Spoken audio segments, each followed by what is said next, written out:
Get அவுட்னு ஆரம்பிக்கிறாரு. பிரசாந்த் கிஷோர் விஜய் அவரை பார்த்து கெட் அவுட்னு அவரே சொல்றாரு. இதோட ஆச்சரியம் இந்தியாலே பார்த்தது இல்லை.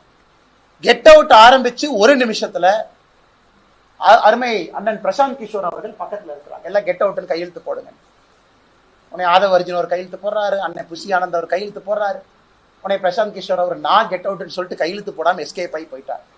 அதனால இந்த கெட் அவுட் ஆரம்பித்த 30 செகண்ட்லயே இந்த கெட் அவுட்டுக்கான என்ன மரியாதை என்பது விஜய் அவர்களுக்கு ஆலோசனை சொல்லக்கூடிய சகோதரர் பிரசாந்த் கிஷோர் அவருடைய நடவடிக்கை நமக்கு காண்பித்து கொடுத்துருச்சு. அதனால இந்த கெட் அவுட் இதெல்லாம் ஒரு காரணத்திற்காக. ஆனா தப்பில்லைண்ணே, பீகார்ல இருந்து ஒருத்தவங்க வர்றாங்க, தமிழ்நாட்டில் அவங்களுக்கு ஒரு பேர் கிடைக்குது, சந்தோஷம் தான். எல்லாம் இந்தியர்கள் தானே, நமக்கு எதிராக தமிழர்கள் எல்லோரையும் ஏற்றுக்கொள்றோம்ல, நம்ம யாரையும் நிராகரிக்கக்கூடிய தமிழர்களே இல்லையே. தமிழ்நாட்டுக்கு நல்லது யாரு பண்ணாலும் ஏத்துக்கிறோம். பிரசாந்த் கிஷோர் அண்ணுக்கு ஒரே ஒரு கேள்வி, ஏனே டிஎம்கே கொண்டு வந்து உட்கார வச்சுங்க? நீங்க இவ்வளவு பேச்சு பேசுறீங்க, நானும் தோனியை போல் புகழ் பெற வேண்டும், நானும் பீகார் ஜார்க்கண்ட்ல இருந்து வந்திருக்கேன்னு சொல்ற பிரசாந்த் கிஷோர் அண்ணன் எதற்காக திராவிட முன்னேற்ற கழகத்தை கொண்டு வந்து ஆட்சியில் அமர்த்தி? அதற்காக மக்கள் எப்போதும் உங்களை மன்னிக்க மாட்டாங்க, அது உண்மை. தனிப்பட்ட முறையில உங்களுக்கும் எங்களுக்கும் என்ன பிரச்சனை? தனிப்பட்ட முறையில இன்னொரு மாநிலத்திலிருந்து வர்றீங்க, தமிழ்நாடு நன்றாக இருக்க வேண்டும் என்று எந்த வேலையை நீங்க செஞ்சாலும் இந்தியாவில் யாராக இருந்தாலும் தமிழர்கள் திரும்ப அந்த மரியாதையை கொடுக்கத்தான் போறாங்க. கிளாசிக் உதாரணம் தோனி அவர்கள். மொழி தெரியாம வந்தாங்க, சென்னை சூப்பர் கிங்ஸ் ஆடினாங்க. முழு தமிழ்நாடும் நம்முடைய வீட்டு பிள்ளையாக ஏற்றுக்கொண்டிருக்கின்றோம். அதனாலதான் ஏற்றுக்கொண்டு நினைக்காதீங்க, நல்லது பண்ணுங்க, எல்லோரும் ஏற்றுக்கொள்ளும்.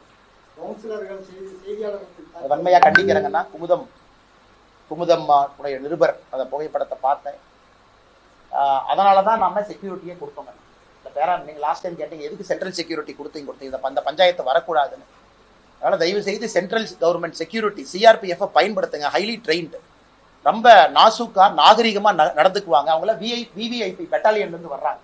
இந்த சிஆர்பிஎஃப் செக்யூரிட்டி யாரு நம்முடைய சகோதரர்கள் வர்றாங்களோ அவங்க ஸ்பெஷலி ட்ரெயின்டு. ஒரு கிரௌடை ஹேண்டில் பண்ணணும், அதே மரியாதையோடு நடத்தணும், வரக்கூடிய மக்களுக்கு மரியாதை கொடுக்கணும், பத்திரிகை நண்பர்களுக்கும் அந்த மரியாதை சுதந்திரம் கொடுக்கணும் அப்படிங்கிற ட்ரெயின் ஆனவங்க. அதனாலதான் உங்களுக்கு அது கொடுத்துருக்கனால நான் பவுன்சர்ஸ் எல்லாமே நான் தவறா சொல்லல, அவங்களுக்கு தெரியாது, செய்தியாளர்களான கூட சில இடத்துல தெரியாது. அதனால இது வன்மையா கண்டிக்க வேண்டிய விஷயம்.